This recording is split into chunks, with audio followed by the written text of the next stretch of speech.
करीब 150 साल पहले उत्तर भारत के एक छोटे से गांव में रामलाल नाम का किसान रहता था। उसके पास जमीन तो बहुत कम थी, बस इतनी कि 2 बैलों के हल से 1 बीघा खेत जोत सके। बरसात अगर ठीक होती तो फसल निकल आती, वरना रामलाल को कर्ज लेना पड़ता। उस समय जमींदारी प्रथा चलती थी, जहां जमीन पर असली हकदार जमींदार होता था और किसान सिर्फ मेहनत करके फसल उगाते थे। रामलाल हर साल गेहूं और बाजरा बोता, लेकिन जमींदार की लगान कर इतनी भारी थी कि घर का गुजारा मुश्किल हो जाता।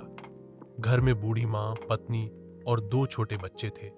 भूख के दिन भी आते जब सबको पेट भर खाना नसीब नहीं होता। एक बार अकाल पड़ा, बरसात समय पर नहीं हुई, खेत सूख गए। रामलाल ने सोचा कि अब परिवार कैसे बचेगा। उसने अपनी एक गाय बेचकर कुछ अनाज खरीदा, लेकिन वह भी ज्यादा दिन नहीं चला। तभी गांव के कुछ किसानों ने मिलकर तय किया कि वे जमींदार से लगान माफी मांगेंगे।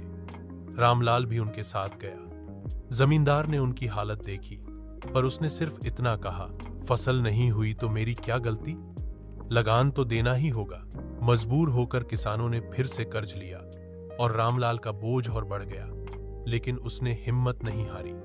अगले साल जब अच्छी बारिश हुई तो उसने दिन रात मेहनत की, खेत में खुद हल चलाया, बैलों को कम खिलाकर ज्यादा काम कराया। आखिरकार फसल अच्छी निकली। रामलाल ने सबसे पहले अपने कर्ज का थोड़ा हिस्सा चुकाया और बाकी बचत से बच्चों के लिए अनाज और कपड़े खरीदे। उसे पूरा कर्ज तो कभी न चुका सका, लेकिन उसकी मेहनत और हौसले ने परिवार को जिंदा रखा।